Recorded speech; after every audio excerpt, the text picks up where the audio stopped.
Bonjour les amis, à vous qui êtes autour de la table, et puis bonjour à toutes celles et à tous ceux qui, à partir de ce soir, comme d'habitude, j'espère que notre magicien aura mis en ligne et donc vous montrer dans le train en marche. Nous avons décidé la dernière fois qu'aujourd'hui serait une séance de quasi-méditation, bilan pour faire le point, pour échanger où nous en sommes dans notre démarche. Et le texte que je vous ai proposé, parce qu'il me paraît tout à fait ajusté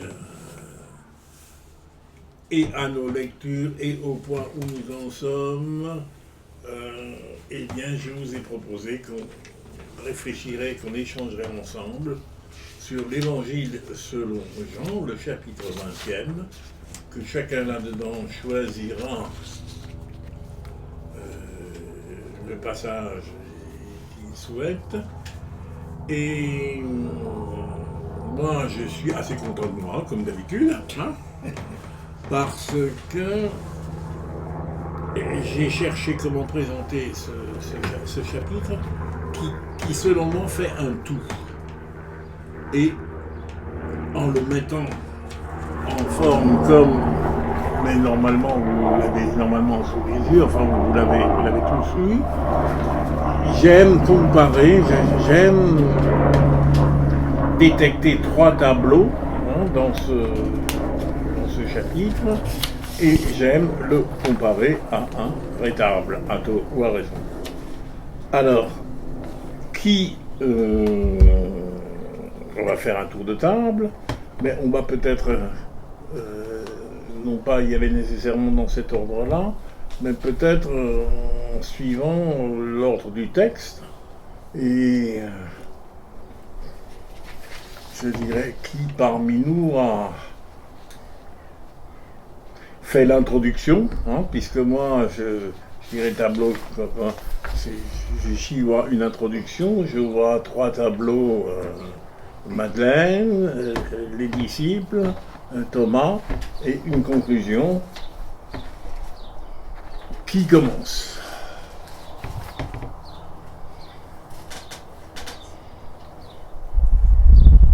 Il faut lire la partie en question ou... Est-ce qu'il faut la relire ou est-ce qu'on parce que vous... Non, vous l'avez sur le bras. Et je vous avais joint aussi, ça ne change pas beaucoup, mais une traduction de Sœur Jeanne d'Arc, mais quelquefois on a intérêt à voir comment un mot peut être... Oui, puis pour être fidèle à ce que disait Cuvier, autant prendre le texte comme il est. Bon, voilà. C'est aussi simple. C'est vrai que je trouve que c'est une bonne idée. C'est plus juste. Oui. Avec Philippe, on l'a lu dans toutes les bibles qu'on avait dans tous les à la sens. maison. Oui, puis il y a des mots qui changent. Il y a des mots qui changent. Oui, il y a des mots qui changent, oui. Oui. Thomas, celui-là, cesse de t'accrocher à moi. Le 17. Il y en a qui disent cesse de me retenir, cesse de me... Voilà. De me toucher. De me toucher. De me toucher. Retenir Me aussi. toucher, retenir. Oui, 17. Mais en tout cas, ce qui ne change pas, l'événement a bien lieu le soir. Oui. Ça commence le soir. Le matin. Alors moi, je veux bien commencer. Le Vas-y. matin, Excuse-moi, le premier jour de la semaine, Marie-Madeleine vient au tombeau dès le matin. Le matin, Avant même Alors que le ici, soleil se il lève. trouve une autre idée. Bon. oui. Alors qu'il fait encore sombre. Ah non, je sais à quoi Sylvain fait allusion. Oui. Sylvain fait allusion à ce qui, moi, m'a énervé aussi, Je n'ai pas au compris d'ailleurs. découpage liturgique. Si, c'est... Bon. Enfin, Voilà, moi j'étais sur la partie. ah oui. Ils ont choisi pour ce dimanche-là, je dirais, le tableau central. Pour l'introduire, ils ont créé, c'est la version liturgique catholique, je suis mauvaise langue, mais c'est comme ça. Et dont on introduit ce qui n'est nullement dans notre texte du Nouveau Testament, mais c'était après la mort de Jésus, et ensuite on embraye le soir venu en ce premier jour. Et moi, ce qui m'a un tout petit peu heurté, c'est comme si ça commençait à zéro. Et c'est pour ça que tu dis Ouais, que ça commence le soir. Non, ça commence pas du tout le soir, ça commence le matin. Ah, voilà. Hein? Bon. Le coup de saucissonner les textes, du coup, ça sera toujours le problème. Et du coup, je dirais, vous avez vu ma réaction qui est celle où je cite Elisabeth Moltmann. Hein, l'histoire de l'Église commence. Ah, voilà. Mais après, pour expliquer pour expliquer peut-être ce choix, je ne suis pas dans la commission liturgique internationale, il y a aussi la longueur du texte, ou alors pour suivre tauroisement, il fallait lire en public tout le chapitre 20, ce qui est un peu une... Enfin, moi, quand j'entends tout un chapitre, je ferme mes oreilles et je dis on va aller à l'essentiel, quoi. Or, pour moi, il m'a semblé, je vais bien commencer d'ailleurs à parler. Je trouve que c'est pas étonnant que le choix ait été fait sur Thomas, l'apparition à Thomas, etc., au groupe et à Thomas. Je pense que cet évangile nous donne des clés, ce chapitre, pardon, autour du passage du doute à la foi. Il y a le doute de ces femmes qui disent « Mais où vous l'avez mis ? Où est-ce qu'il est passé ?» Du genre « Qu'est-ce qui se passe après la mort ? On ne le retrouve plus. » Il y a le doute de Thomas qui dit « Mais moi je croirai quand je verrai. » Il y a des signes qui sont donnés différemment et je trouve que c'est très intéressant. Moi, c'est la partie qui m'a le plus retenu. C'est que il y a les signes matériels des femmes qui voient. C'est un type de signe qui voit un vide. Et il y a Thomas qui aussi est devant un vide, il ne l'a pas vu, et donc il a du mal à y croire. Il a fallu qu'il voie, quoi. Et puis il y a après la parole de Jésus qui dit « Mais heureux ceux qui auront cru, ceux qui croiront sans avoir vu. » Hein. Et ça nous renvoie un peu à des chemins de foi, me semble-t-il, pour moi, où notre foi est toujours en train de chercher les signes et de dire bah, « De fait, je l'ai vu là, donc... » c'est pas impossible qu'il soit là, en parlant de Jésus. Voilà. Ce passage de la foi, du doute à la foi, avec l'épreuve, et l'épreuve c'est le signe. Et il y a un moment où les signes, on est obligé de les rechercher dans notre propre vie de croyant pour dire, puisque je l'ai vu là, pourquoi ne serait-il pas là ? Hein, voilà. Pour moi, le sens de cet évangile est autour de ça, et je trouve que pour le coup, ça serait faire un mauvais procès, mais en même temps, ça m'a permis de le lire autrement, que de penser que c'était pour exclure les femmes, et exclure les femmes de l'institution sacerdotale. Je crois que ce sera un mauvais procès, parce que la longueur du texte est déjà assez grande, hein, et voilà. Conséquent. Oui. Mais dans les autres personnages, là, il y a Jean, celui qui est au chapeau, en tête de ce chapitre 20. Lui aussi, à mon avis... il est complètement partagé de ce que je vois par rapport à son comportement. C'est quelqu'un, je pense qu'à un moment donné, il croit parce qu'il court. Alors, lorsqu'on court, en général, on est motivé pour aller soit chercher quelque chose, soit pour aller gagner. Voilà. Il court après un signe. Il court après un signe. Ça, je pense que dans sa tête, il se dit, je vais aller voir le signe. Mais c'est pas si évident que ça parce que dès qu'il se présente devant, c'est lui qui arrive, hein, quand le premier. On lit l'explication, c'est lui qui arrive le premier et il s'arrête. Et je pense qu'en ce moment-là, il ne veut pas voir le vide. Soit il se refuse d'être contrarié s'il voit des choses qui ne sont pas ce qu'il attendait, soit il s'est dit, ok, c'est pas grave, je laisse passer Pierre pour aller, voilà, un peu pour constater les dégâts en quelque sorte, ou bon, pour me dire si on est dans le vrai ou dans le faux. Donc c'est quand même un sacré personnage, ces gens. Et à la fin, lorsqu'il laisse passer Pierre devant, il a toujours cette attitude de... Je pense qu'il est sûr qu'il va se passer quelque chose, mais il ne sait pas quoi. Voilà. Alors, est-ce qu'à la fin, le signe, il le trouve ou il ne le trouve pas? En tout cas, ce n'est pas dit comme tel dans le texte. des traditions catholiques traduisent cette attitude de Jean par le fait que ça insiste sur la primauté de Pierre, en disant il avait été reconnu comme celui qui allait été le chef des apôtres, et du coup je le laisse passer, et c'est lui le premier qui va constater la résurrection, alors qu'en fait ce sont les femmes qui en constatent en premier. Eh oui. Voilà. Mais n'empêche que Jean, homme, Ouais. s'incline devant Pierre, homme, accordant un crédit relatif à ce que disent les femmes. Les hommes sont venus vérifier ce qu'avaient dit les femmes. Oui, mais je vais rebondir. Marie-Madeleine, elle a été leur dire. Oui, c'est elle qui a été C'est elle dit. qui a été leur dire. Oui. Et justement, petit clin d'œil à notre amie Marceline, qui n'est pas là, et qui disait que voilà, je suis mais heureusement assistée de Anna aujourd'hui. Et bien voilà, ça commence par une histoire de femme. Oui. Et ça commence comme, au matin, il faisait encore sombre du premier jour de la semaine. Et ça renvoie, c'est vrai, à la Genèse, au chapitre 1er, à la création. Et là, on peut se dire que c'est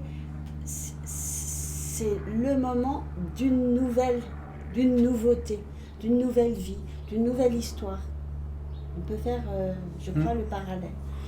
Et après, pauvre Marie-Madeleine, ben, est-ce que c'est les larmes qui ont fait qu'elle n'a pas reconnu? Je ne sais pas. Elle a aussi ses doutes, mais par un jeu presque de danse, son signe à elle, c'est la voix. Et c'est à la voix de Jésus qu'elle reconnaît le Maître. Et je trouve ça... Si on pousse jusqu'au bout ta réflexion, enfin jusqu'au bout, si on pousse ta réflexion, c'est intéressant parce que dans la Genèse, c'est l'homme qui a la primauté dans l'histoire de la création.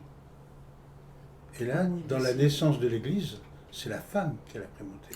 Ah, alors là, je t'interromps, veux-tu nous expliquer où l'homme est premier dans la Genèse? C'est lui qui a été créé le premier, non? Ah, alors... Ça dépend si tu prends chapitre 1 ou chapitre 2. Voilà. Eh ben voilà. Est-ce que Donc on retrouve les débats. Oui. On retrouve les débats. Eh, Moi, je serais tenté de l'interpréter comme ça. Et il y Je trouve a que c'est beau. hommes et femmes, hein. C'est ça.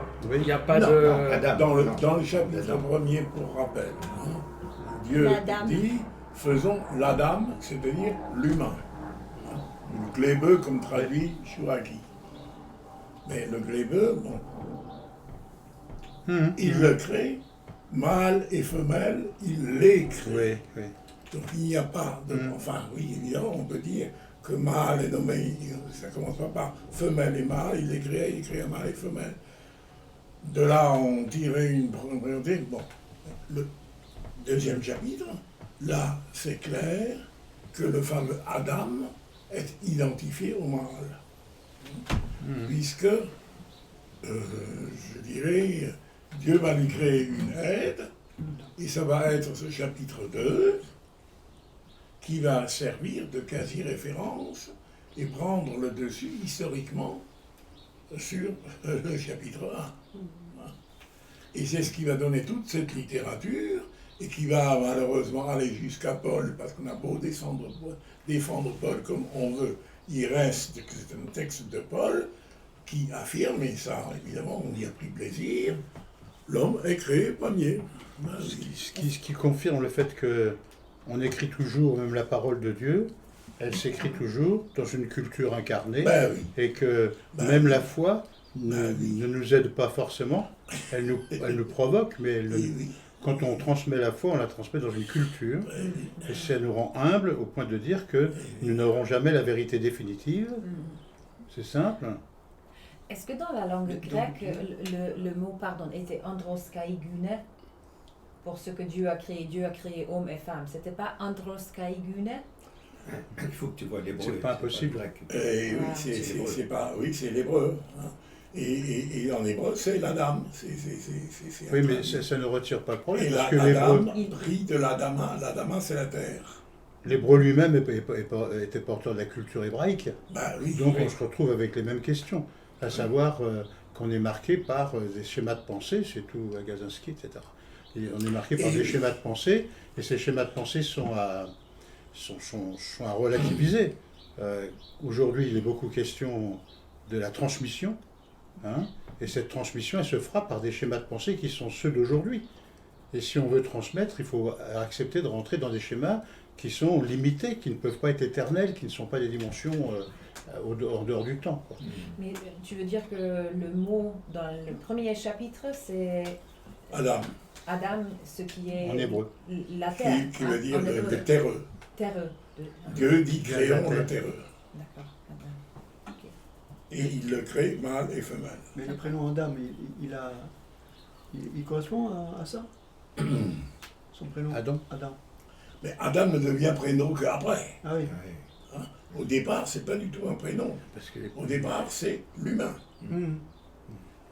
Et alors, il faut dire évidemment qu'en français, on est moins bien servi que dans d'autres langues.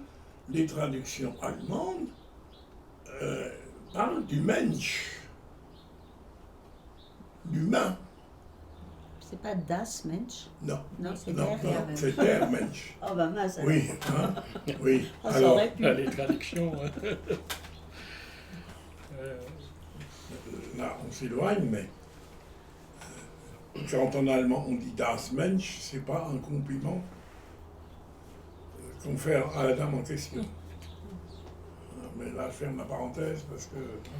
Mais quand on revient sur cette manière de comprendre que enfin, c'est comme un aspirateur, en fin de compte, qui prend l'idée que même ce chapitre 20, quand on revient dans la partie où Jésus vient rencontrer les disciples, quand ils sont enfermés dans la pièce, nous n'avons aucune précision, savoir quels sont les disciples qui sont là, on ne sait pas si c'est des hommes, si c'est des femmes, on n'a aucune idée du nombre de ces disciples, mais n'empêche que dans la compréhension qu'on a eue pendant longtemps, c'est les 12.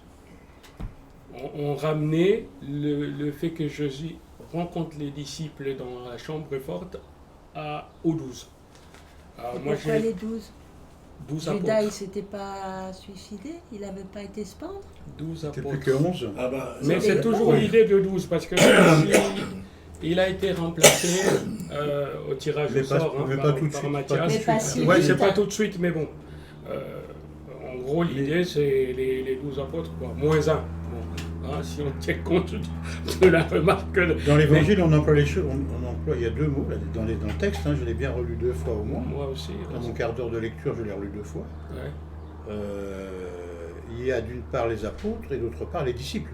Voilà, Tout à donc c'est fait. un On groupe. parle des deux. Ouais. Et l'esprit est venu sur les deux. Enfin, l'esprit, le souffle qu'il leur a donné est venu sur les deux.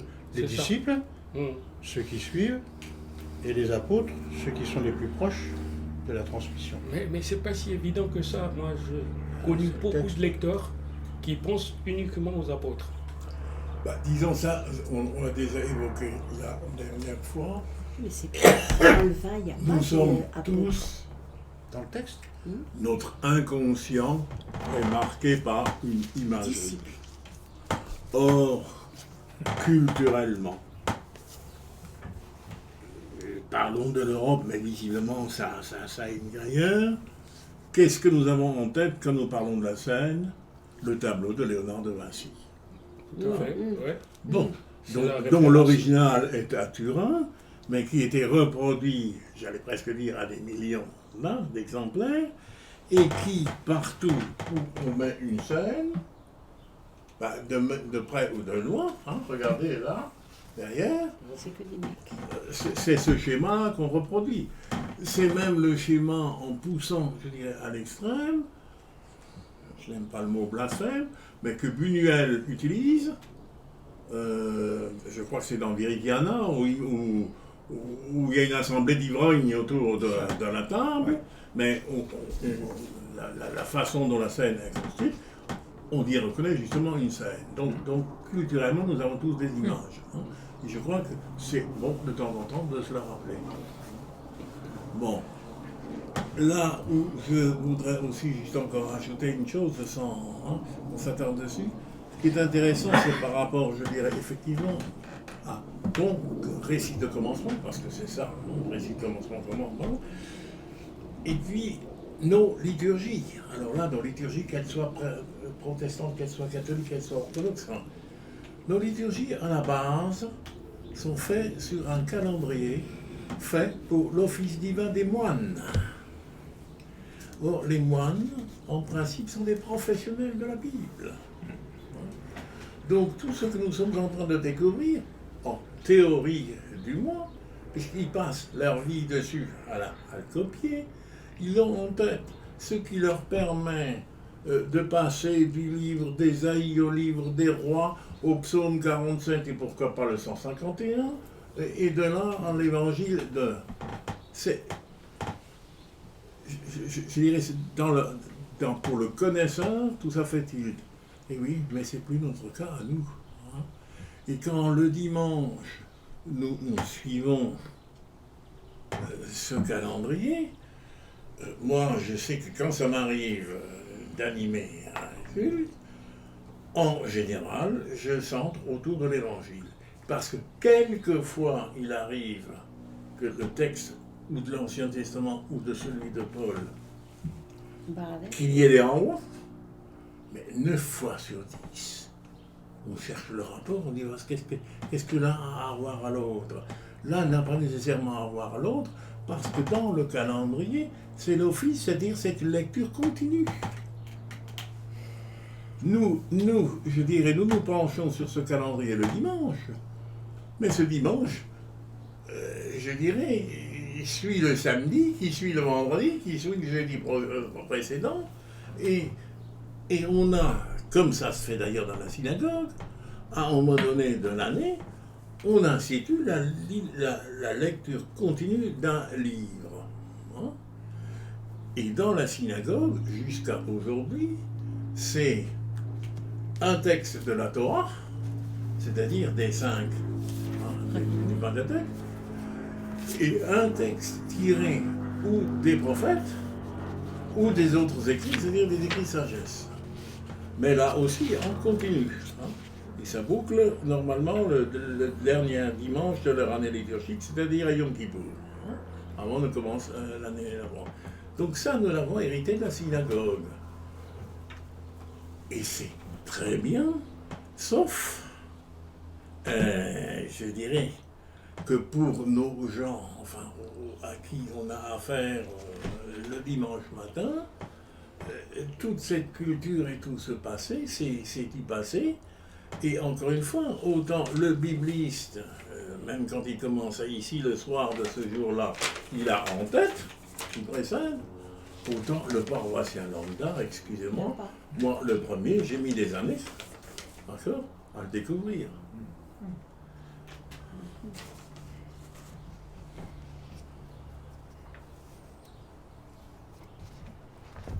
Et cette idée que c'est un tableau, c'est toi qui as eu cette idée ou c'est... Ben oui, parce que d'une part, je dirais en bon alsacien, je suis marqué par le rétable d'Isenheim. Hein? Ben tiens, c'est... Ben, Ouais, je dois Ça, c'est... Bon. C'est en fait, ce qui présente cette présentation, ces textes, et c'est difficile, de la manière dont nous avons tous été formés, de prendre ces textes d'évangile en pièces et en morceaux. Or, ces textes, et particulièrement Jean, sont des textes construits. Et dès que vous vous mettez à opérer du découpage en rondelles de saucisson, on risque de passer à côté de la blague. Et ici, c'est l'illustration même d'un texte construit, dans la mesure où, effectivement, c'est pas par hasard qu'il commence le premier jour. Or, pour un bibliste, le premier jour, c'est quoi? Ben, c'est l'ouverture de la Genèse. Au commencement. Bon, et ici, le premier jour de la semaine, le premier jour de la semaine, dans toute la culture d'Israël, c'est la commémoration de la création. tout dimanche est une célébration de la création du monde. Donc pour eux, ça faisait tilt. Nous, notre culture, là-dedans, c'est... C'est pour ça que la référence entre la création du monde et la nouvelle création avec la mise en place d'une ecclésiologie, c'est une comparaison qui tient la route. Et oui, ici, elle est marquée par, donc, le soir de ce jour-là, c'est-à-dire pour finir cette journée, parce que dans la Bible, on marche du soir au soir. Or, au fait, c'est même ambigu. Le soir de ce jour-là, bon, est-ce que c'est le premier ou est-ce que c'est déjà le 8e? Et c'est ambigu, parce que la création, le 7e jour est le jour du Shabbat. Mais le 8e, c'est quoi? Le 8e est le premier jour de la création nouvelle. Dans la symbolique biblique, 7 est humain, 8 est une innovation. Et c'est pas par hasard que, par contre, pour Thomas, c'est 8, voilà, 8 jours après. Or, 8 jours après, ses disciples étaient de nouveau réunis. Bah oui, parce que quand on commence à célébrer le repas du Seigneur, c'est le dimanche, en souvenir de la résurrection, mais cette résurrection est à la fois un premier jour et à la fois un 8e, c'est-à-dire le premier jour de la création nouvelle. Bon, alors moi, je ne suis pas suffisamment musicien pour vous faire... Mathias, toi, ça doit te parler.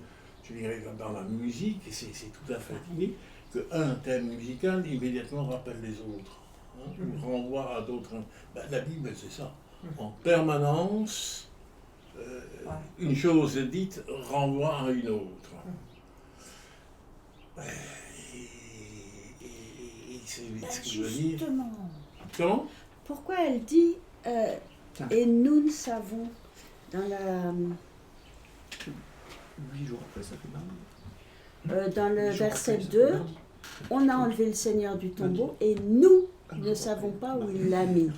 Et il y avait aussi un nous dans le Genèse 1. Oui. Voilà. Là, Oui, tu dis bon, que c'est... oui. Alors, après, Et c'est qui nous là? alors, Toutes les femmes qui n'ont pas été nommées.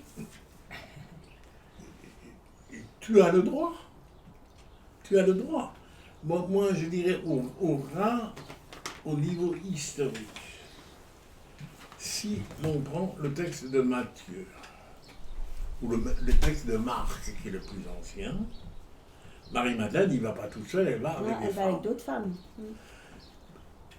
Donc, si Jean donne un rôle particulier à Marie-Madeleine, c'est qu'il a une idée en tête qui ne correspond pas nécessairement à ce qui, historiquement, c'est une construction. Et toute la Bible, alors ça, si vous lisez, relisez, on revient, et le judaïsme tourne autour, c'est nous qui cherchons des récits journalistiques dans la Bible. On cherche des signes. Ça nous ferait du bien des fois. Mais est-ce qu'on peut continuer le tour de table? Parce que là, j'ai dit comment j'avais reçu le texte. C'est bien que chacun puisse dire un peu comment il a reçu et qu'est-ce qu'il a reçu dans ce texte. Non? Ah bah, il faut continuer. Oui, il faut continuer, oui. Ah bah, avant de reprendre le tour de table. C'est le table, oui. Attends. C'est des panneaux.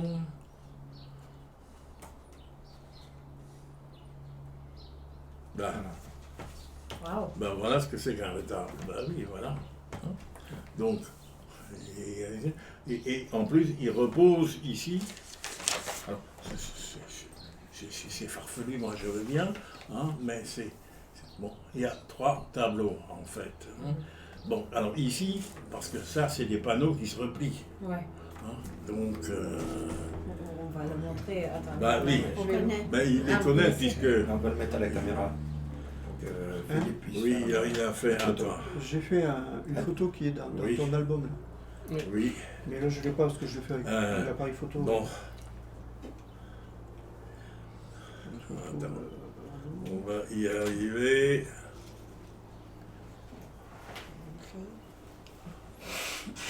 Le voilà. Ah oui. D'accord?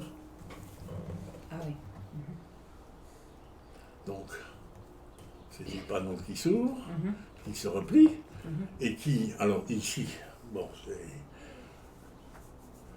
On n'a pas s'étendre sur le rétable d'Isnin, parce que c'est chez les Antonins, donc les figures qui. Mais je pense à un autre rétable, selon les saisons liturgiques, on ouvrait les. Ben voilà. Un rétable. Voilà quand il est tout fermé, c'était ça. C'est un... Et Quand puis- il est fermé. Quand il est fermé, voilà. Et ensuite, et alors, les plus simples sont en 3, et celui d'Isnin, il est en 9. Voilà. Donc tu penses que Bon. ce chapitre a été construit exprès comme ça, comme un retable? Non, Non. enfin, moi, Alors, il c'est me d'abord- plaît d'y voir un tableau. C'est extraordinaire. Un tableau en 3 panneaux, puisqu'il y a une scène, il y a une introduction qui tourne autour de 3 personnages, une Madeleine qui va chercher. Bon, or, dans l'idée du rédacteur de ce texte, Madeleine était au pied de la croix, et Madeleine assiste à l'enterrement, si vous regardez le texte de la Passion. Hein. Bon.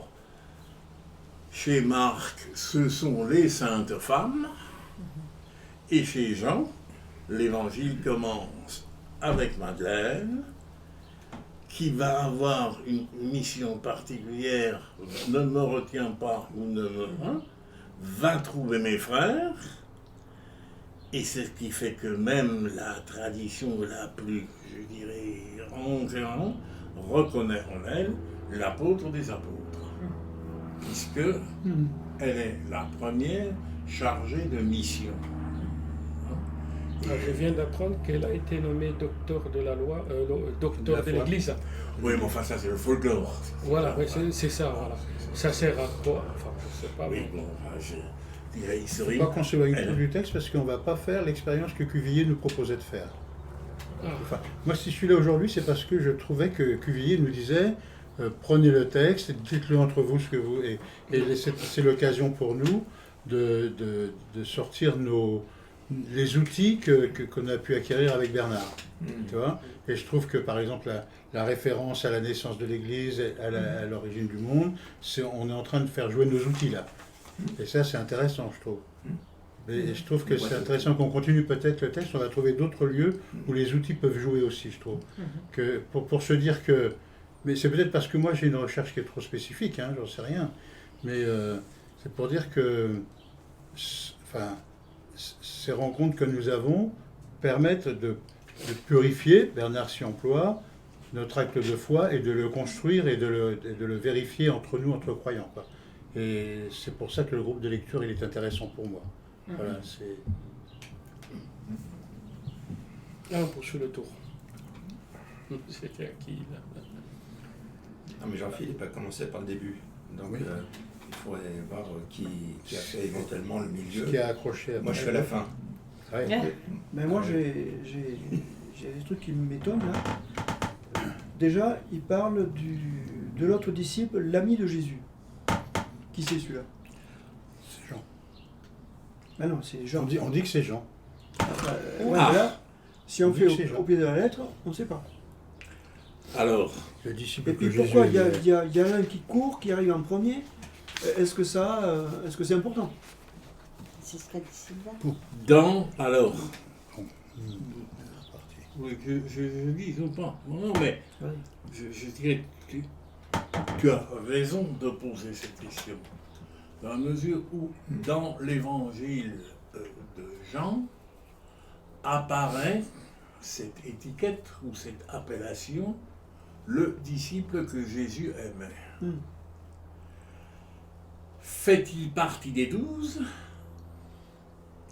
Une partie de la tradition, hein? Ah, je sais pas. S'il fait partie des 12, c'est le frère de Jacques. Ouais.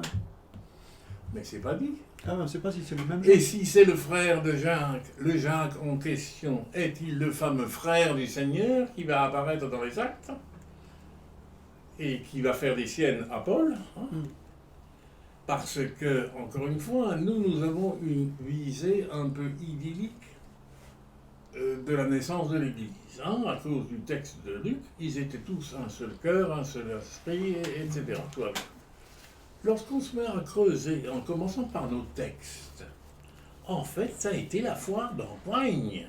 Hein, on voit très bien dans les écrits pauliniens, dans les Galates, Paul dit bien que là où il a passé, les gens de Jérusalem, sous-entendu envoyés par Jacques, le font doubler pour rectifier sa prédication.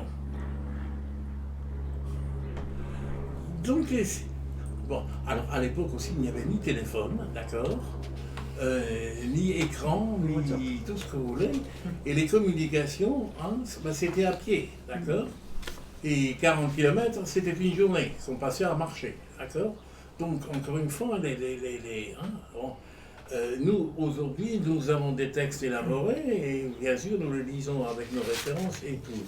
Mais apparemment, ce qui est sûr, c'est vers la fin du 1er siècle, il y a à Jérusalem une église.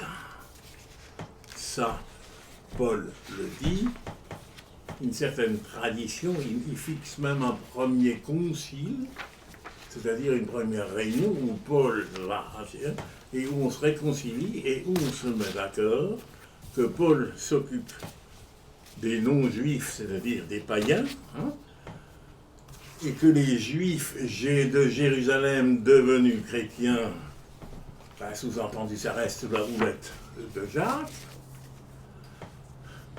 le Pierre, il est un peu de trop. En tout cas, à Jérusalem. Alors, quelque part, dans les actes, il commence à voyager. Hein, et il commence notamment à voyager. Où ça? Rome, non? C'est pas dit, ça c'est même pas dit. On dit que hein, ça s'arrête avant. Mais il va, quelque part, on va se produire une deuxième Pentecôte. Une deuxième descente du Saint-Esprit sur une assemblée, mais une assemblée cette fois de païens. Puisque celui de la journée de Pentecôte, ce sont des Juifs qui sont venus en pèlerinage. Or, il va se passer, le fameux Corneille, qui a une vision, va chercher l'homme qui, etc. Et l'homme qu'on vient chercher, c'est Pierre. Et quand Pierre s'y rend, eh ben, se reproduit en miniature ce qui s'était produit à Jérusalem. Et Pierre les baptise. Et en revenant à Jérusalem, il se fait remonter les bretelles. Donc, les noms là-dedans, est-ce que le Jean dont nous parlons est le frère de Jacques? Est-ce que le Jacques dont nous parlons est le frère du Seigneur? Là, il parle de personne. Hein. Ah ben oui, non, mais ici, le propre de l'évangile de Jean, c'est l'apparition de ce disciple que Jésus aimait, qui n'apparaît que une première fois lors de la scène, où il est assis à côté de Jésus, d'ailleurs, où sa tête repose, hein, puisqu'on n'est pas assis, mais on est couché. Il réapparaît sous la croix. C'est à celui-là que Jésus confie sa mère. Et c'est celui qui, là, est remis en scène. Pierre avait disparu. Bon.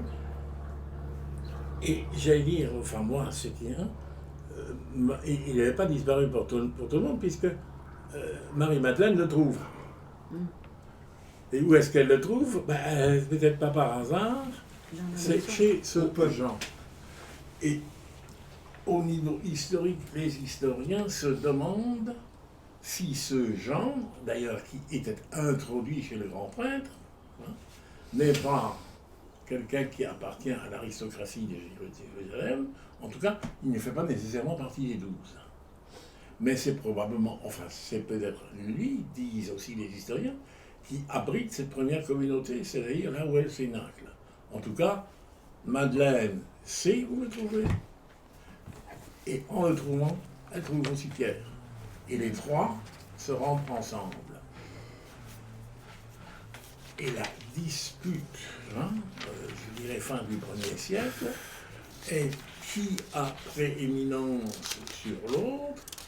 Les disciples de Jean, qui visiblement font une communauté ensemble, qui ont leur tradition. Et entre-temps, Jacques a disparu, et c'est la communauté pétrinienne qui commence à s'affirmer.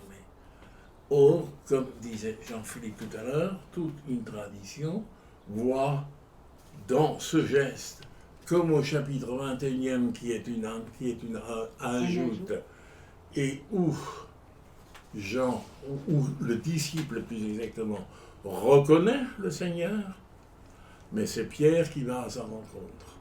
Donc, le texte qui est là préserve cette prééminence de Pierre.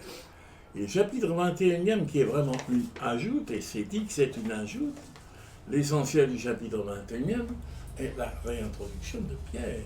Puisque dans le récit de la passion de Matthieu, il renie et il disparaît de la scène.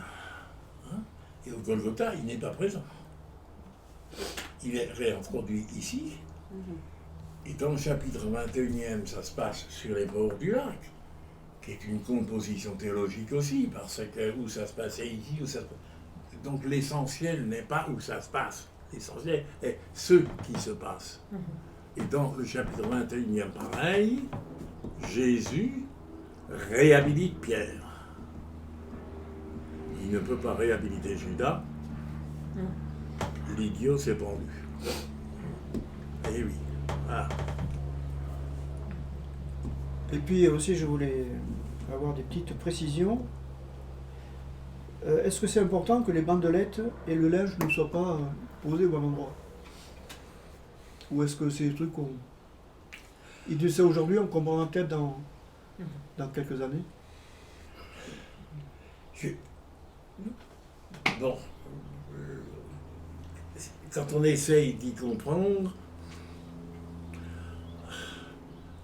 on a l'impression d'une évaporation. En tout cas, ce qui tient à la foi de la première génération chrétienne, et d'ailleurs c'est les textes, et là aussi les textes m'ont poussé, est-ce que Jésus vivant, c'est désormais un pur esprit, est-ce que c'est une vue de l'esprit, et toute une tradition, enfin toute la tradition chrétienne, va attacher de l'importance que cette résurrection concerne aussi le corps. Et on va pousser, j'allais dire, la plaisanterie, excusez-moi, je mets des triple guillemets, jusque chez Luc, où on va lui faire manger du poisson à table. Pour bien montrer que ce n'est pas un esprit. C'est dit. Donc tant pis pour nous si nous sommes dupes et que nous prenons ça à la lettre. On va d'ailleurs si le poisson avait des arêtes ou pas, et s'il en a fait. C'est pas ça qui est affirmé, c'est à travers un langage imagé qu'on affirme des vérités qu'on croit. Il est ressuscité dans son corps. Alors, c'est quoi l'histoire avec des poissons alors? C'est vrai ou c'est pas vrai?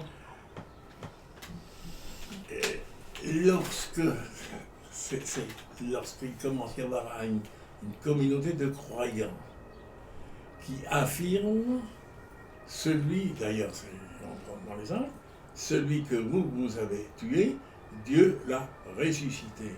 Il ne pouvait pas pourrir dans le tombeau, puisqu'il est écrit dans tel texte. Bon, je ne laisserai pas voir la corruption. Donc il y a une foi profonde en une résurrection corporelle de Jésus. Comment la traduire en mots? On va la traduire en mots dans des mots, c'est-à-dire dans des images. Tant pis pour nous si nous restons prisonniers des images. c'est ce qu'il nous faut aller voir, c'est ce qu'il y a derrière, la réalité qui est derrière l'image. Et la réalité qui est derrière l'image, c'est la réalité, entre guillemets, de ce fait que celui qui était mort, aujourd'hui, n'est plus dans la situation d'un cadavre.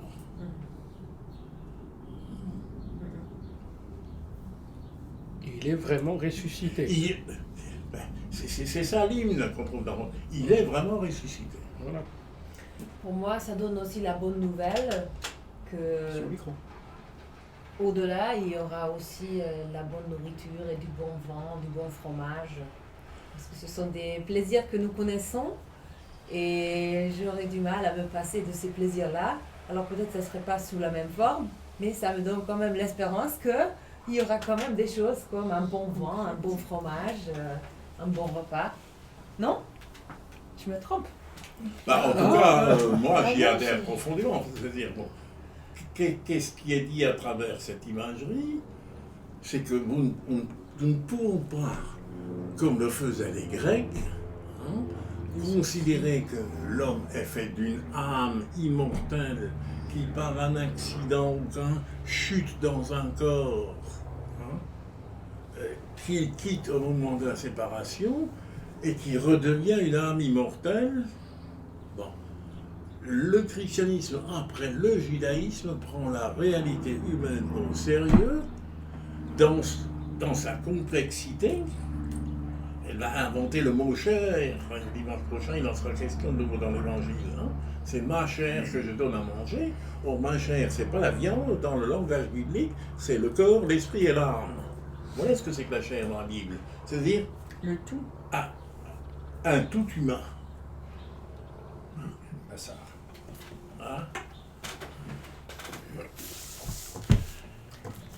Je vais devoir partir parce que j'ai un cours. Tu me l'as dit. Et je pense à vous. On se tient au courant. On va encore se voir cet été? Oui, on a pris date pour le Le mois de juillet. premier lundi de juillet. Le premier lundi de juillet. Ça doit être le 3, je crois. D'accord. Oui. Ok, très bien. On se tient au courant. Bon, Bon On se courage. téléphone. on t'encourage. Merci. Bon courage à toi. On t'accompagne. Merci. Oui. Voilà. Merci. Et moi aussi, je vous accompagne. Voilà. À bientôt. À bientôt. Au revoir. À bientôt. Ciao. Yes, we can. Ces lunettes sont... Les lunettes, ah oui, Ah. Ça va me manquer. ça peut toujours servir. Merci. Au revoir. Au revoir. Oui, Donc en réalité, c'est bien qu'ils aient eu recours à ces images qui nous parlent concrètement, dans un sens. Quand on dit Jésus vint au milieu des disciples dans la chambre et qui leur adresse la parole en disant la paix soit avec vous. La paix, c'est quand même important quand on voit ce qui se passe dans toutes les conditions, que ce soit individuelles ou collectives. C'est quand même quelque chose d'essentiel d'avoir la paix. Et là, je trouve que et le shalom biblique, voilà. la paix, c'est le shalom biblique. Shalom. Et le shalom biblique, c'est pas l'armistice. Le shalom biblique, c'est la réconciliation, c'est quand le loup est sur le même pré que l'agneau. Voilà. Et qu'il arrête de l'attaquer, quoi, en quelque sorte. Voilà. Voilà. C'est pas le 18 novembre qui recommence le 1er septembre 39, d'accord? Voilà, voilà. La paix, c'est vraiment, je trouve, c'est vraiment capital. Oui. Je passe la main.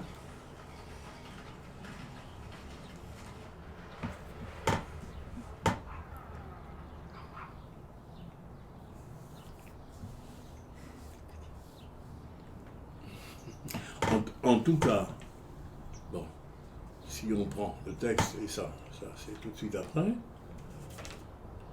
le premier à croire, puisque Madeleine est encore dans le flou, le premier à croire, c'est le disciple Qui aimait Jésus. aimait et qui croit sans voir. Puisque qu'est-ce qu'il voit? Il voit un tombeau vide. Ouais. Ou vidé, alors vidé, Ouais. hein, bon. Il y a quand même Ou les il linges. voit un qui- linceul. Il voit quelque Voilà. chose quand même.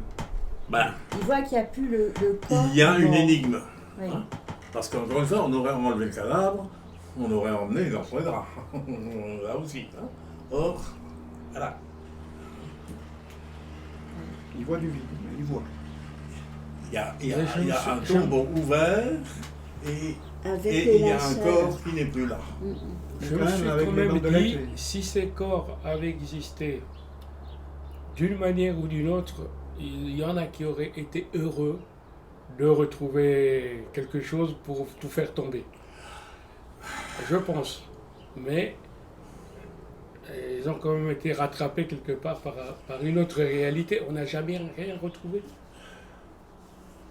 Ben, c'est... Puisque les fouilles et les recherches qu'ils font tout le temps, les archéologues, chaque année, ils annoncent des choses qui s'avèrent toujours fausses.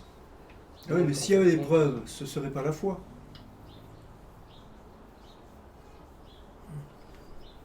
Bah, la foi, c'est croire. Sans preuve. Donc, sinon que tu mets ta confiance en quelqu'un qui est crédible. C'est-à-dire que toi, tu n'as pas vu, mais d'autres ont vu. Là, les apôtres ont vu, et ces gens-là, nos églises nous transmettent qu'ils sont crédibles. Mhm. Notre acte de foi repose sur la foi de la communauté. De la même manière que quand on est dans le doute les uns ou les autres, c'est ce qui nous fait tenir. J'y reviens souvent, mais parce que c'est quelque chose qui m'a... Ce n'est pas d'avoir des... Enfin, quand on est dans le doute, ce qui me fait tenir, ce n'est pas d'avoir des idées bien arrêtées, mais c'est de dire, le plus important, c'est d'être en mouvement. Tu vois ? Et ça, c'est quelque chose qu'on s'est transmis entre nous, et c'est quelque chose qui continue à faire vivre, y compris par rapport à la découverte du ressuscité. Voilà. Pour répondre à la question de la foi et de croire. Hein. Moi, c'est vrai qu'on peut toujours faire la preuve, mais quand on t'a dit qu'il ne fallait pas toucher au feu, tu peux toujours aller y toucher. Mais il y en a qui restent sur le fait de dire, on m'a dit que c'était dangereux, donc je ne vais pas y aller. La tristesse, c'est pareil. L'alcool, c'est pareil. Mais ça, Non, mais il y a 100 ans, on dit, tiens, attention ça. oui. Faut faire attention. Donc tu es tenté d'aller chercher la preuve. Voilà. Ouais.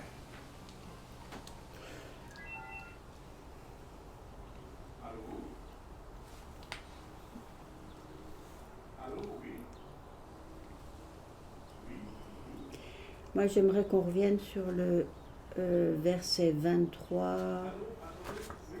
À qui vous pardonnerez les péchés, ceux-ci seront pardonnés. À Ouais. qui vous les retiendrez, ils sont retenus.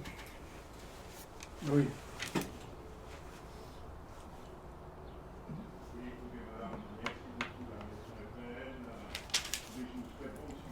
Et je trouve que ce qui rejoint un peu notre recherche, c'est tout à fait la dernière phrase, c'est « Et le Fils de Dieu pour que, en croyant, vous ayez la vie en son nom ». Ça veut dire quoi, cette phrase un peu mystérieuse, pour que vous ayez la vie en son nom? Moi, je trouve que ça rejoint un peu tout ce qu'on a dit autour de l'incarnation et tout ce qu'on a dit autour de la vie en liberté, la vie libre, la vie, voilà, comme une explosion de vie, quoi, que c'est pas une vie contrainte. Voilà. Là, j'ai remarqué sur mon papier, vis ta vie. C'est ce que vous aviez dit une dernière fois. Ouais, vis ouais. ta vie dans la joie. Voilà. Vis ta vie. Ouais. Et comme tu disais, Oui, ce par que rapport Jean- à la foi ce que c'est Jean la 3,16. confiance. La foi, c'est la confiance. C'est comme Jean 3,16. Ceux qui croient en lui auront la vie éternelle. Oui. C'est un peu ça. C'est un peu... Oui, oui, tout à fait. Et, Ah. ouais. Bon, alors cette confiance, comme tu dis, n'est pas nécessairement immédiate et totale sur le champ. Elle suppose un cheminement. Tout à fait. Bon. Or, je dirais cette confiance, si on remonte au début, ça commence, la première étape, par prendre la parole d'un autre au sérieux. Si je commence par proclamer, c'est Thomas. Hein.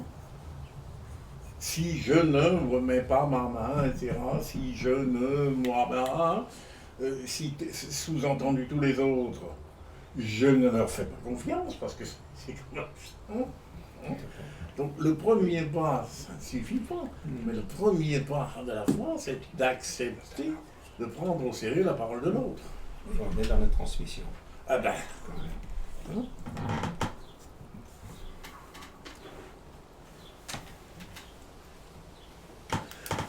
Est-ce que dans ce premier tableau, quelqu'un d'autre a relevé? Oui, toi, Blondine, tu as parlé de la voix. Oui, mais c'est plus tard. C'est à la fin.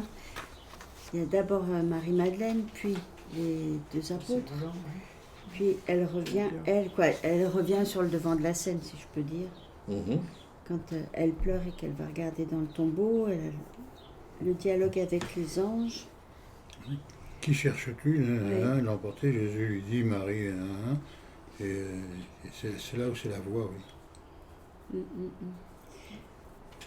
Et c'est vrai que j'avais fait la petite remarque sur le nous, parce que là, elle dit, et moi j'irai le prendre. Si tu veux, dans le premier passage, elle a dit, nous irions, nous ne savons pas où on l'a mis, et puis après elle dit, moi j'irai le chercher. C'est pas très important. Ce qui est très étonnant, pour, je pense, à entendre une première fois, c'est cesse de t'accrocher, ou cesse de me retenir, ou cesse, c'est quoi le troisième terme qu'on a trouvé? Accrocher, retenir. De me toucher. Et toucher. Je ne suis pas encore montée vers le Père. Et ça peut être très énigmatique. Parce que si on ne connaît pas du tout la Bible,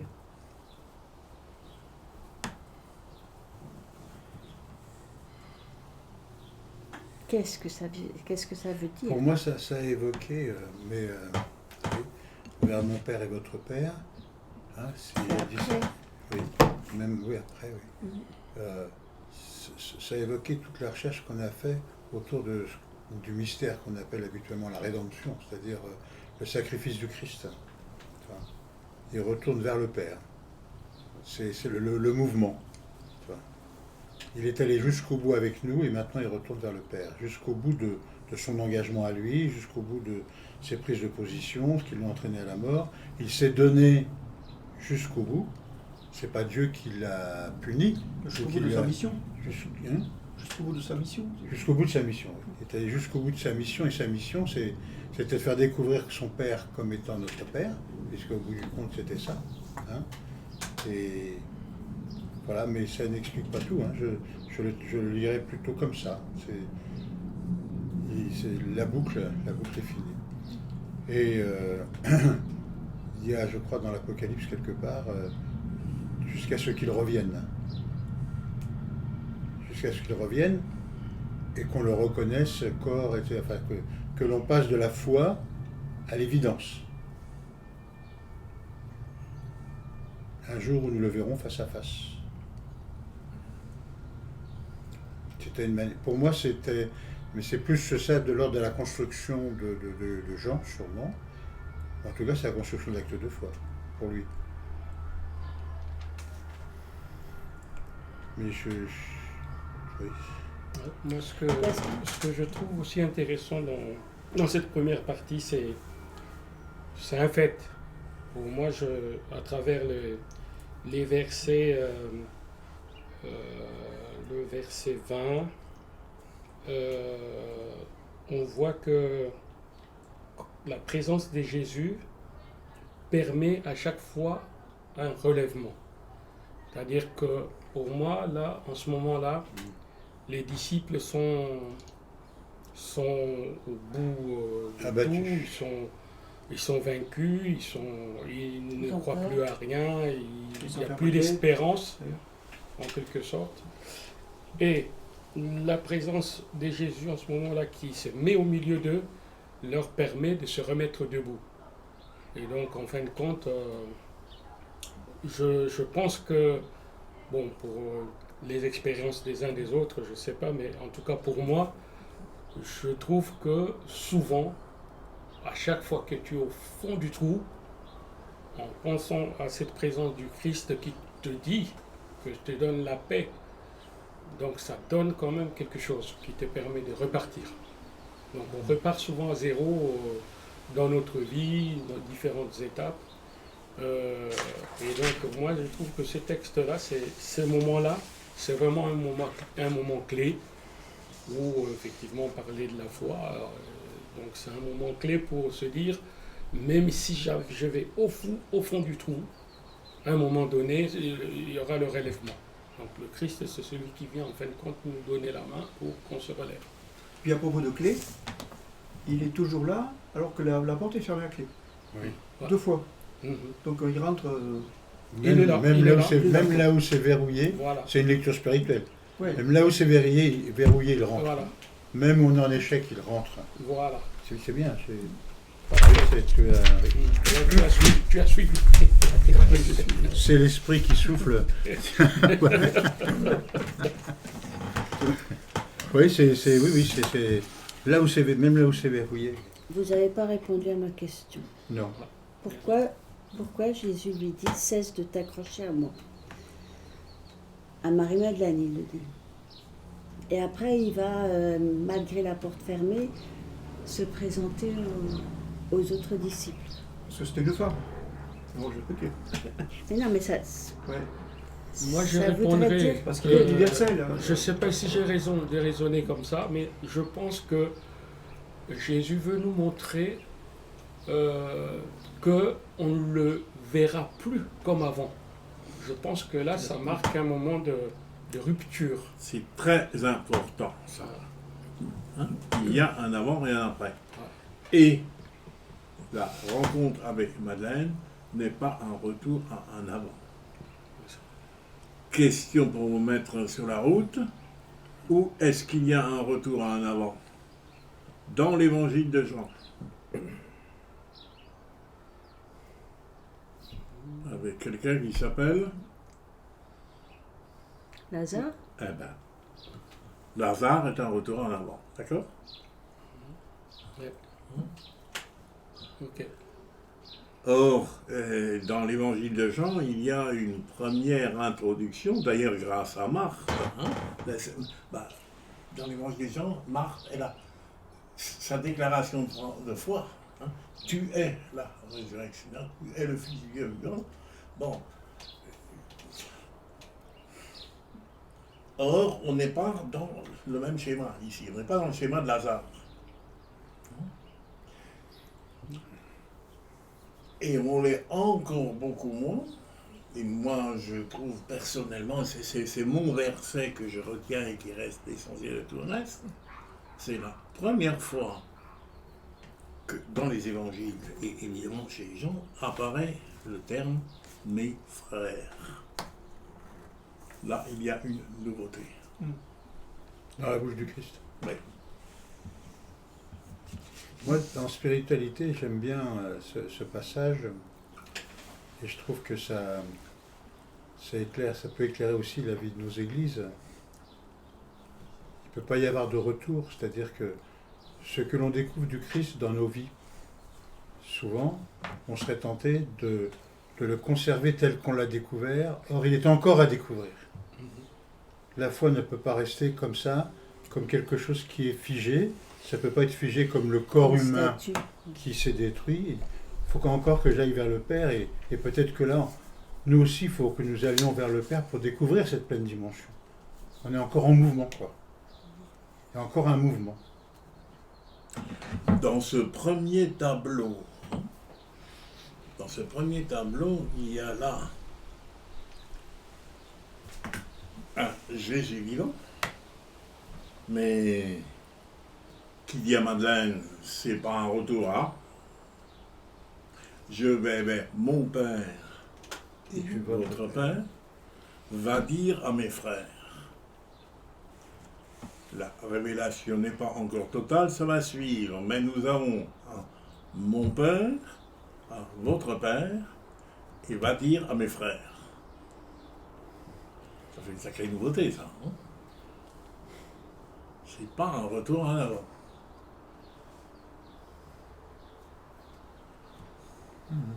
C'est... Puis le fait qu'elle n'ait pas reconnu aussi, qu'elle reconnaît que la voix, c'est vrai que c'est pas physique. Oui. C'est une voix, quoi. C'est Oui, une mais après, intimité. elle dit quand même Rabouni. Oui, parce qu'elle a reconnu à la voix. Moi, je vois ça comme cesse de t'accrocher à moi. Et après, bon, je suis d'accord, c'est très important ce que Jésus dit. Mais il la rabrou. Alors que, à Thomas, allez, vas-y mon gars, touche, mets tes mains dedans. Normal, c'est Je un homme. comprends pas.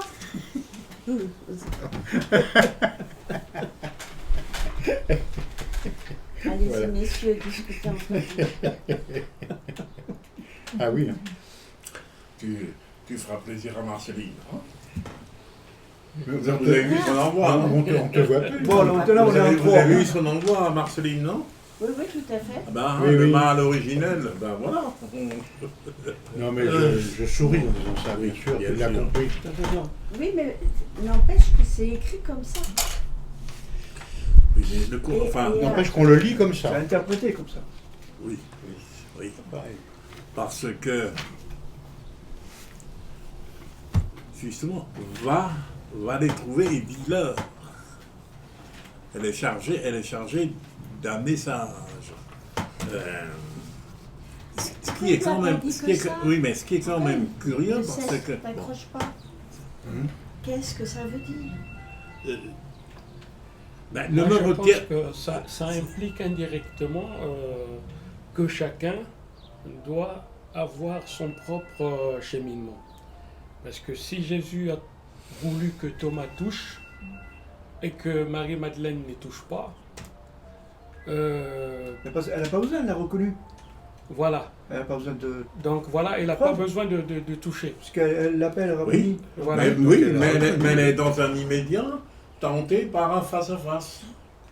Un C'est ça. retour, Ça veut dire qu'elle veut aller plus loin. un retour à une intimité qui existait avant. Bon, celle-là est finie. Elle lui a juste dit Rabouni, hein. Mhm, mhm. Elle n'a pas. Oui. Tu l'as pas philosophé. Mais alors, on va dire à mes frères, est-ce qu'on ne peut pas justement, sur le deuxième tableau, on va voir quoi? On va découvrir une présence de Jésus au milieu des frères. Ouais, il ne parle pas de ses sœurs, il ne parle que des frères. Comment? Encore une fois, il ne parle pas de ses sœurs.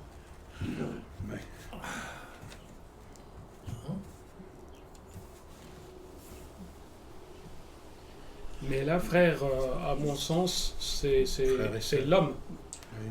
Oui, à ton sens. Au Je sens pense de pas Bladine, qu'il y a je- moyen pour ceux qui ont été inspirés par le Saint-Esprit pour nous écrire ces évangiles avaient dans la tête toutes ces catégories. Je pense qu'ils voulaient quand même nous faire passer quelque chose d'une manière qu'on puisse comprendre. Mais vraiment, oui, moi quand on parle des frères là-dedans, j'entends frères et sœurs, quoi.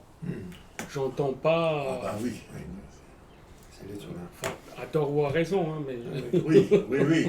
Oui, non, mais là, je faisais l'avocat du diable. Oui, je trouve que le ne me touche pas, pour moi, je ne sais pas pourquoi, ça me revient comme ça, c'est le coup du fruit défendu. C'est marrant, hein? Aussi, oui. C'est, ne t'accapare pas, je ne veux pas être accaparé par toi. Ne me touche pas, il faut encore que j'aille, tu vois. Il faut encore que j'aille vers le Père, et toi ne reste pas là, va vers les frères. Tu vois, ne reste pas dans une...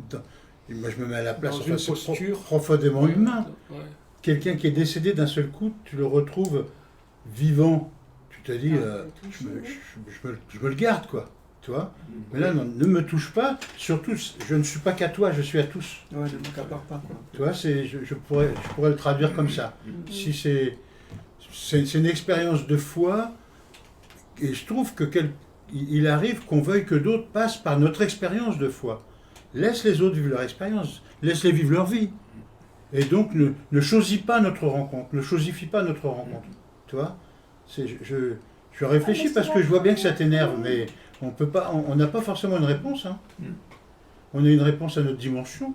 Parce que quand on revient un peu en arrière dans l'exemple de la résurrection de Lazare, on voit bien que les sœurs sont tellement heureuses que, bon, on ne nous explique pas la suite comme telle, mais c'est vraiment un retour à l'accaparement du frère qui est ressuscité, qu'on veut le garder à jamais.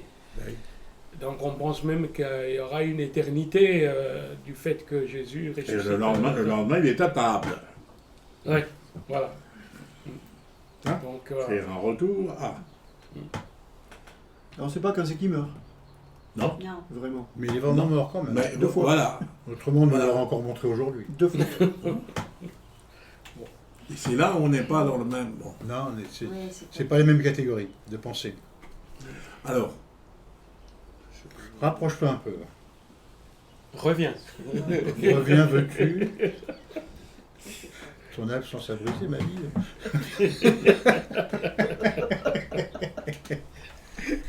Mets-toi à la place d'Anna, comme ça, c'est un peu Oui. équilibré. Ouais, bah oui, voilà. Tu vois, un tour de dos, là. Non, et puis écoute, tu présides quand même. Non, je préside rien. Si tu présides à nos paroles, puisque tu n'es pas une femme crédule, tu es une femme qui cherche à croire d'un acte de foi et à raisonnable et raisonné. Et à mieux comprendre. Ben oui. Mais quand on ne comprend pas, ça énerve. Hein. Un peu, oui. Oui. Il faut s'accrocher. C'est vrai que tu dis, allez, Mais il te Eh oui, reste mais encore- justement, t'as pas le droit de toucher. Ah non, il te reste encore des points qui accrochent ah bon? le but de ce livre, quand même, Ah oui. quand tu arrives à la fin. Voilà. Bon, je veux bien m'accrocher à ça. Le but du livre. Donc ça, c'est la dernière partie. Le Voilà. livre. Oui, mais moi, je l'ai lu en me disant que c'était la fin. Oui. La fin de la fin, la conclusion oui. C'est tout à du fait. premier C'est livre. là. C'est là. Après, ils en Que- ont rajouté. Ils Enfin. ont rajouté quelque chose derrière, Oui, mais oui. c'était la fin. C'est la première conclusion. Hein. Mm. C'est tout comme chez Marc, on a fait une rajoute, hein, parce que Marc, ça se termine par les femmes sont dans la peur. Mais les anges ont dit allez en Galilée. Si l'on se met à travailler les textes de Pâques, c'est la contradiction de l'un à l'autre. C'est tellement Ne faites, incompréhensible. oui, n'en faisons pas un tableau unique. Bon, c'est pour et là, moi, j'aimerais revenir à notre Raphaël Moïse, qui, pour moi, a la plus belle relecture de Pâques, hein, en disant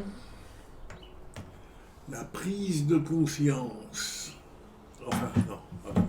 Je reviens à ce que tu disais tout à l'heure, par rapport à Jésus qui se fait connaître au fond du trou.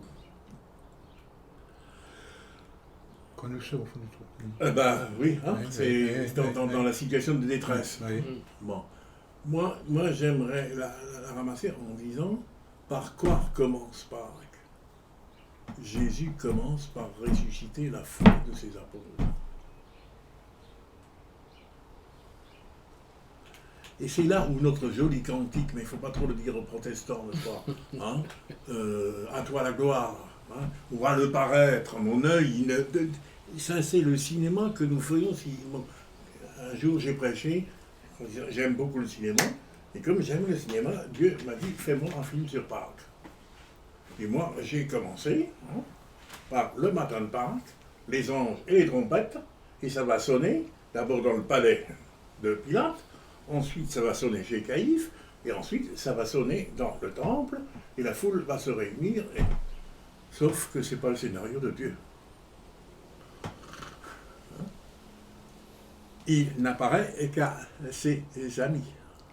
Il n'apparaît qu'à ceux qui, quelque part, ont déjà eu un lien avec lui. Il commence par ressusciter la foi de celui qui est dans le trou. C'est le grain.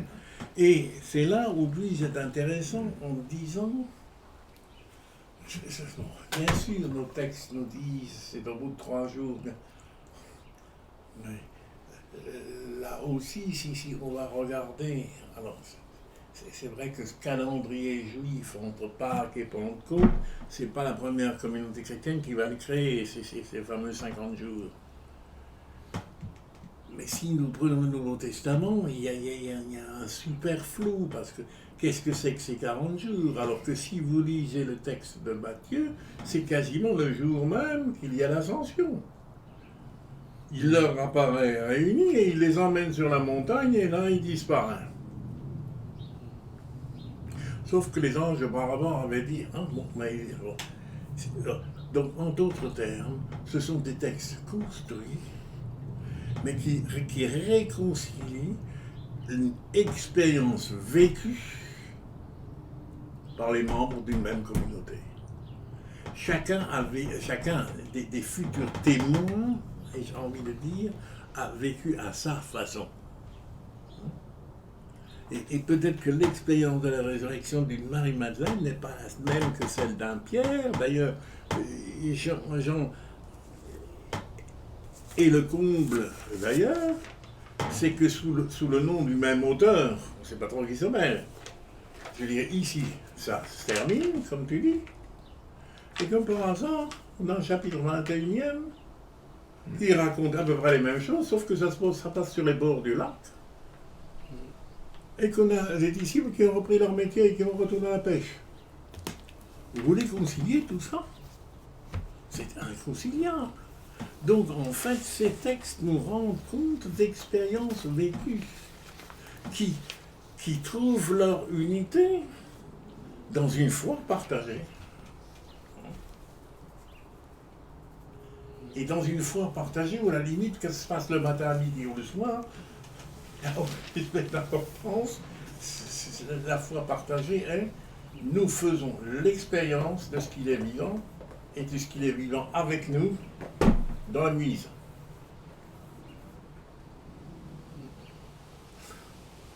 C'est comme ça que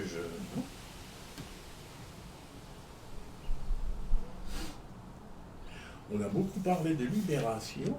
Quelque part, c'est vrai, mais c'est l'écriture qui nous donne la clé de tout, mais en même temps, il ne faut pas non plus que nous déifions trop simplement cette écriture.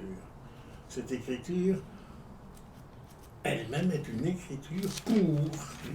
On est au pied de la Mais lettre. elle n'est pas une fin en elle-même. Ouais, on est au pied de la lettre. Tu veux expliquer ton intervention quand tu es dans le mais c'est ce qu'on avait vu. Avec Oui. Avec Cuvier, oui. C'est ce que vient de dire Oui, Bernard. oui. Voilà. Mais pour être au pied de la lettre, il faut comprendre un peu le contexte. C'est ça. le travail qu'on a fait avant. Voilà. Et c'est donc Ah oui. parce qu'autrement, on interprète avec. Je pense à. Il y a eu plusieurs films sur l'Algérie. Et je les ai vus. Mais quand je les ai vus il y a 20 ans, je regarderai ces films-là aujourd'hui autrement. Parce que culturellement, on a avancé aussi. Nous-mêmes, dans notre compréhension de toute la colonisation, des bienfaits, des méfaits, etc. Choix des mots aussi. Oui, ceux qui sont allés en Algérie pensaient que la France avait fait beaucoup de bien avec les écoles, les hôpitaux, etc. Puis après, on a eu un autre regard. Ceux qui sont revenus ont eu un autre regard. Et aujourd'hui, avec la distance, on s'aperçoit que c'est pas si simple. Et il y a un livre qui vient de sortir, je crois, qui est sorti déjà, sur l'Algérie justement. Je ne sais pas comment il s'appelle. En fait,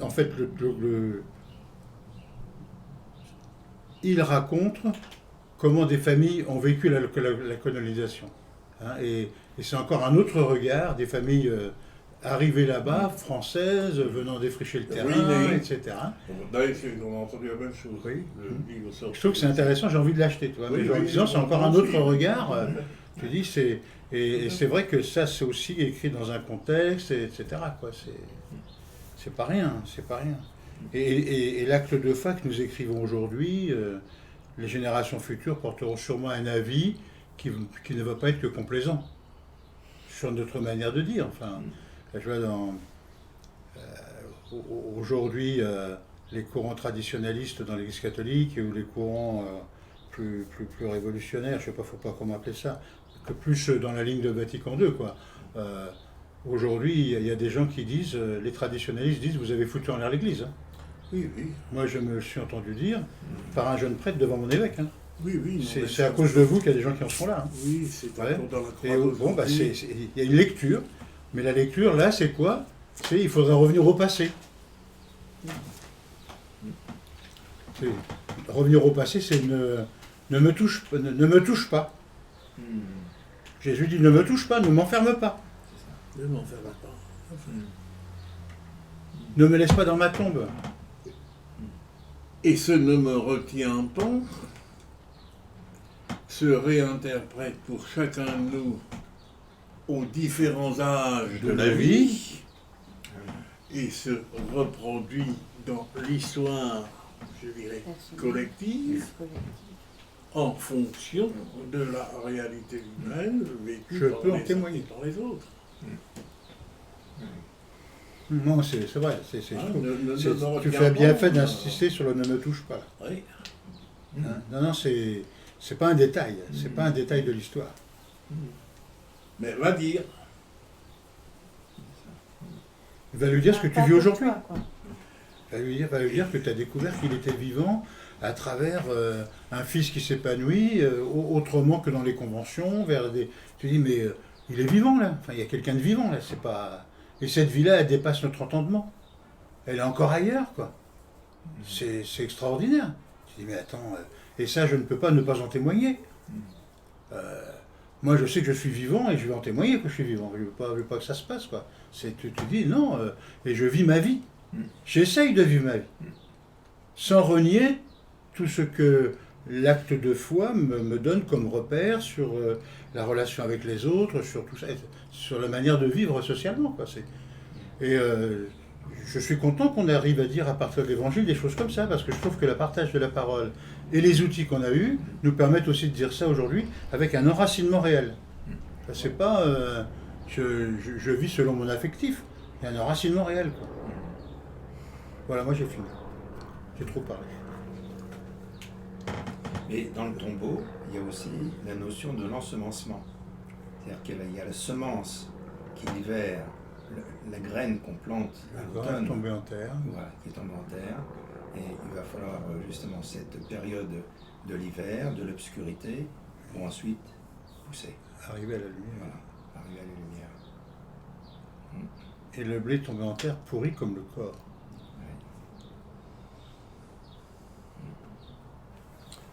Alors, un mot peut-être sur les anges. Il faudra que je parte à la nuit, hein, à tout prix. Ici, ils sont quasiment de la pièce rapportée. Hein. Mais par contre, ils sont chez Marc, ils sont chez Matthieu, et ils sont chez Luc. Et chez Luc, il y a cette particularité, c'est qu'il y a une question de deux hommes. Or, chez Luc, il y a une autre particularité au chapitre 9, lors de la transfiguration, et deux hommes se tenaient à côté de lui dans un habit resplendissant, et c'était Moïse et Élie. Ce n'est pas redit à l'intérieur du tombeau, mais ils ont comme par hasard le même costume. Et chez Luc, le costume va apparaître une troisième fois.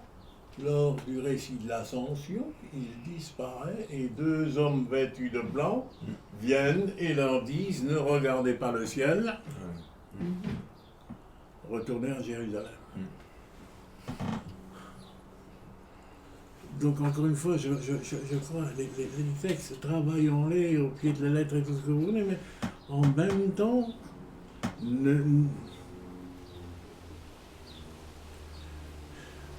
alors, c'est vrai qu'après ça,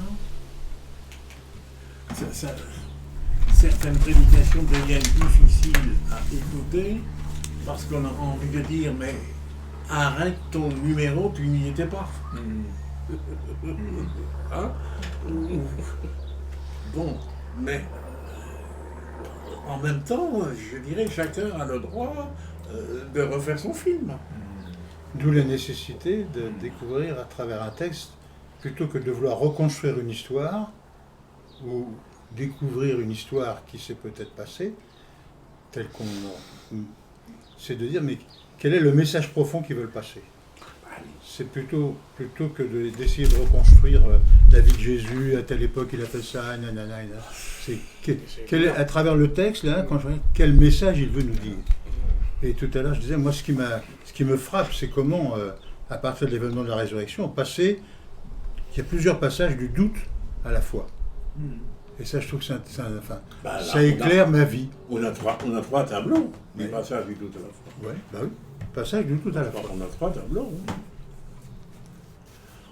On est introduit par une énigme, quelque chose qui ne s'explique pas. Et puis, on a trois tableaux où, effectivement, il y a un passage et une conclusion qui dit il y a eu d'autres signes. Alors, ce qu'il faut savoir aussi, que c'est le propre de Jean, le mot signe, chez Jean, est utilisé à 7 reprises, en commençant par le premier à Cana. Et il n'y en a que 7. Et le 7e est la résurrection de Lazare. Et visiblement, ici, celui-ci, ceux-là ont été écrits, celui-ci c'est le 8e. Tu parles dans un quart d'heure Tu parles dans un quart d'heure On va finir autour de table alors. Oui. Valérie, t'as fini? Oui. Dominique? Sylvain? Ou Je pense qu'on a... Non, vous ne m'avez pas répondu non plus. Ne me touche pas, je mettrai en face, lève-toi et marche. Ne reste pas figé. Lève-toi et marche. Voilà, c'est tout. En devenir, oui. Là où il les envoie et il dit, pour moi une phrase très énigmatique, à qui vous pardonnerez les péchés, ceux-ci sont pardonnés, bizarre. à qui vous les retiendrez, ils sont retenus. Ça les rend juges, ils vont devoir juger.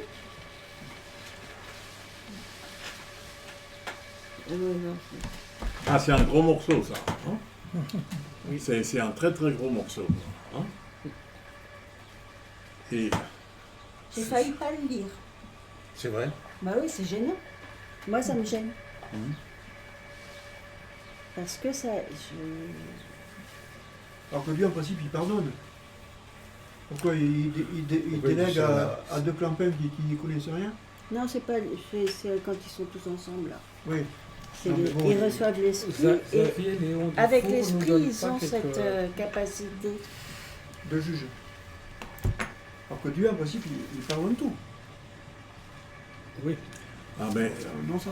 Mais c'est un gros là, morceau. tu viens de prononcer un mot sur lequel, à mon humble avis, puisque il a dit, il faut que tu ajoutes ce que tu as toi à ajouter. Toi, au téléphone, tu m'as dit, il souffle sur eux, il leur donne l'esprit. C'est ça que tu m'avais dit, que pour toi. C'est ça. C'est que effectivement, ça c'est un morceau essentiel où nous avons vu paraître un jeu, d'ailleurs, nous regardons, vers mon père et votre père. Toi va trouver mes frères. Et voilà qu'apparaît effectivement un troisième. Recevez le Saint-Esprit. Donc, dans le tableau, c'est le nouveau venu, on y va. La Sainte Brise. Et la première mission qu'il aurait donnée, je dirais d'abord, il y a le salut. Debout, il est debout, c'est ressuscité n'est pas un mot biblique, la résurrection c'est du français. Le terme grec c'est il se relève, ou il se réveille. Et debout, ça veut dire il se relève. Il est debout au milieu Se de verticalise. et il leur dit que la paix soit avec vous. Donc le shalom. Le shalom biblique de réconciliation du loup avec l'agneau, qui est en chacun d'entre nous. Il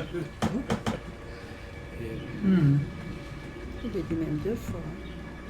Et il leur montra ses mains et ses pieds et son côté, c'est-à-dire une identité. C'est pas une vision d'eux, c'est le crucifié là qui là. Hein? Oui, c'était plus un esprit là. Hein? Ouais. Et la paix. Et le Père m'a envoyé, moi aussi je vous envoie. Après cela, il souffla sur eux et leur dit, recevez le Saint-Esprit, hein? À qui vous pardonnerez les péchés, ceux-ci seront pardonnés, à qui vous les retiendrez, ils seront retenus. Alors, C'est même un présent. moi c'est pour ça que aussi, c'est ça m'a bloqué. Et les exégètes, c'est-à-dire ceux qui ont travaillé plus que nous l'évangile de Jean, commencent par chercher c'est quoi le péché dans l'évangile de Jean. Et c'est là encore où il ne faut pas éventuellement mélanger avec l'enseignement. Le péché chez Jean, c'est la non-foi. La non-confiance. C'est-à-dire qu'il y a une espèce de rupture de confiance. Hein? Et là, à qui vous pardonnerez, seront pardonnés. La réconciliation est faite, mais la réconciliation ne s'impose pas à qui n'en veut pas. Vous ne pouvez pas forcer à la paix. Après là, il dit qu'il peut refuser. Hein. Comment? Il dit qu'il peut refuser. Et tu peux refuser la paix, exactement. Oui, parce que le pardon, c'est individuel. Toi, tu peux pardonner. Et est-ce que tu vas te réconcilier avec celui qui est en face? C'est pas sûr. Non, mais La là, bon, réconciliation demande justement moi, c'est un peu comme lien entre les deux. il leur donne un pouvoir. Oui. C'est un peu comme quand les prêtres ils se font ordonner. Ils ont le pouvoir de faire l'Eucharistie et tout. C'est une interprétation, ça, excuse-moi. Ah oui, ben, on n'interprète pas. Là, le il renvoie à qui? Il écoute, renvoie c'est au pas, présent présent. on va pas polémiquer, mais où lis-tu que Jésus donne le pouvoir au prêtre? Le mot prêtre n'existe pas. Non, mais je dis c'est Ah oui, un par, peu, ah oui, ben, par Analogie. C'est une comparaison qui prend. par comparaison, par c'est comme comparaison, par Ah oui, non, comparaison bah, de la relecture qui est faite. en comparaison de ce qui se passe aujourd'hui. Ah oui. Oui, C'est un peu un pouvoir qui est donné. c'est pensé en termes de pouvoir, Bah oui, ils ont le pouvoir de juger quand même. de réconcilier. Oui, tant mieux. Oui. Et ce qui Alors, me de gêne, remettre c'est les la péchés. non-concordance, parce qu'on a envie de dire à qui vous pardonnerez, ils ouais. seront pardonnés, et c'est marqué ils sont pardonnés. C'est encore pire. Non, mais là, c'est le pouvoir de pardonner. Donc, Non, et ce sont des juges. je sais pas. Non, ce sont des réconciliateurs. À qui vous pardonnerez, les péchés sont pardonnés. Ils sont À qui vous les pardonnés. retiendrez. Donc, Oui. c'est Ils sont eux retenus. qui ont le pouvoir de retenir. C'est pas la personne qui a fait le péché. En fait, Non, ce sont des juges. c'est des gens qui apportent la paix, je pense. Et là, ils apportent le jugement. Si tu Ça non, fait un c'est pas le péché, jugement, parce que Je te juge, coupable ou non coupable. Puisque s'il pardonne et que les gens sont réellement pardonnés, on apporte la paix quand même quelque part. Oui, mais s'ils refusent le pardon, il apporte la guerre. Dans ce contexte-là, il me semble, hein, de ce qu'on lit depuis le début, là, Jésus leur apporte la paix. C'est-à-dire, quand tu es porteur de paix, je pense, si tu vas voir quelqu'un, il n'y a pas le même impact. Pourquoi souvent il y a des étincelles? Parce que quand on arrive, on vient quasiment avec, peut-être pas des solutions, mais on vient tenter d'imposer quelque chose. Excuse-moi, il rentre pas dans Jérusalem en bon chevalier sur son destroyer de guerre. C'est ça. Il rentre assis sur un âne. Voilà. C'est-à-dire, c'est simplement quelqu'un qui pense qui est dans un état d'esprit d'apporter la paix. Donc, en conséquence, lorsqu'on va pardonner dans ce contexte-là, je pense qu'il y a effectivement réconciliation au bout du compte qui... Bon, qui Alors arrive. pourquoi il insiste en marquant à qui vous les retiendrez? Ils sont retenus. Mais ceux qui sont retenus, c'est Parce peut-être que- les gens qui veulent pas ou. Si, qui- si, qui si se- c'est un homme de paix. Ceux qui sont retenus, oui, on pourra dire comme dit Philippe, c'est ceux qui refusent. Oui, ou qui disent non, moi je ne reconnais pas Voilà. que c'est un péché, ou je. Parce que pour être. Quand on demande le pardon, ben il faut y croire quand même un peu. Peut-être que là il ne veut pas, non, il dit non, moi, je vais tuer, l'humanité, point. Ah, tu peux pas. Par rapport à l'idée de jugement, par rapport à la difficulté de Blandine, et quitte à y revenir, il faut nous rappeler aussi, le thème du jugement, c'est toute la finale dans l'évangile de Matthieu, dont il y a les 10 vierges tellement pris, mais où il y a aussi les talents, et où il y a la grande fresque j'avais faim. Le jugement dernier. Or, que démontre cette fresque finale? Cette fresque finale démontre que c'est Dieu qui juge. Le jugement est en cours dans votre comportement. Quand est-ce que nous avons fait ça? Quand est-ce que nous avons... Donc ça veut dire que c'était pas fait pour le salut, c'était pas... Donc en fait, c'est un comportement qui définit d'un... Moi, je trouve que c'est un passage difficile. Ah, c'est un passage difficile. Que Ouais, il faudrait. je suis incapable de commenter. Parce Il que... est trop chargé. Oui, il est trop chargé. Ceux à qui vous donnerez la paix, ils la recevront. Et ceux qui n'en veulent pas, ils resteront ennemis. On ne va pas le forcer. Voilà, je le comprendrai comme ça. Mais vous portez la paix et s'il y en a qui n'en veulent pas, ils n'en veulent pas. Ouais. Ils resteront comme ils sont. Mais c'est une interprétation très laxiste qui ne suit pas le mot à mot. Sûr. Tu vois, mais il n'empêche que, pour moi, parce que derrière, je vous entends parler, et je sais que là-dessus on a un différend grave, c'est que derrière il y a aussi l'institution du ministère, qui faisait allusion en disant les prêtres finissent par avoir un pouvoir, et ça, actuellement on ne peut pas le lire autrement qu'en ayant ça, parce qu'on a 5 siècles, 6 siècles, on a vécu comme ça, avec les prêtres ayant ce pouvoir de remettre les péchés. Donc c'est immédiatement ce qui nous vient à l'esprit. Mais là, on ne parle pas de qui, qui c'est le il? Il, ce sont les disciples. C'est ceux qui sont là dans la salle. Les apôtres, hein. Je crois que c'est les disciples quand même. Non.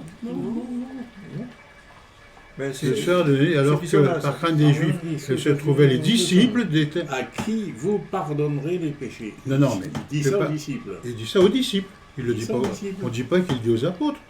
Non, c'est pas les apôtres. C'est pour ça, je dis, Il on dit s'est ça dit. aux disciples. Donc Voilà, c'est clair. plus large. Donc c'est plus large. Tout tu à vois. fait. Donc c'est la relation entre frères. Oui. Quelle que soit la distinction de l'un ou de l'autre, entre frères, quand vous permettez la réconciliation, c'est bien. Si ça n'arrive pas, personne Ça n'y peut n'arrive rien. pas. Ça n'arrive pas. Mais Voilà. il faut le prendre, Ils seront je pense. retenus. Il faut le prendre, je pense, Ça sera retenu. de façon très, très bienveillante. Oui. Ah bah, non. Voilà, ils font tout pour, mais il y a des fois, les gens S'ils veulent pas, ils veulent pas. Hein. C'est qu'est-ce que tu veux, c'est oui. Enfin, tu peux pas. Dans obliger- 2 minutes, il s'en donc on va conclure parce que ça fait 1h30 passée. Oui. Si tu veux bien, Bernard. Mais Voilà, oui. j'ai envie de relever quelque chose où il y a eu une petite confusion tout à l'heure. Là, il est question que des disciples. Oui. Il n'y a à aucun Ok, moment, j'ai relu, c'est il dans n'y ma a aucun moment il n'est question question d'apôtres. C'est pour ça que c'est dans mes notes, moi j'avais Donc, noté c'est- disciples et apôtres point d'interrogation. Voilà. Je l'ai- C'est compliqué aussi. On peut simplement noter que l'auteur de ce texte connaissait l'existence des 12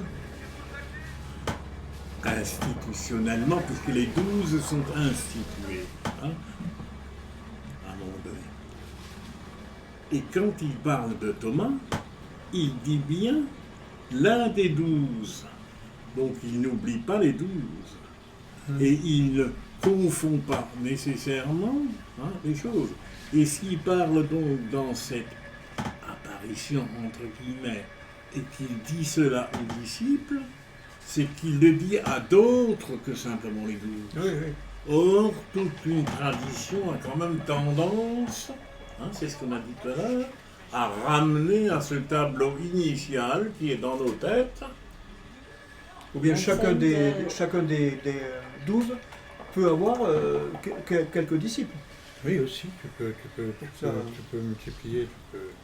Mais ce n'empêche, n'est c'est pas dit à par l'ensemble. hasard qu'il est question des disciples, justement. C'est dit à l'ensemble. Qui de toute façon, au moment où c'est dit, ne sont plus 12. Puisqu'il y aura un 11e qui a disparu. Bien. Bon, eh bien... On prendra un texte plus court la prochaine fois. Hein, Oui. Bon, où alors... il y a moins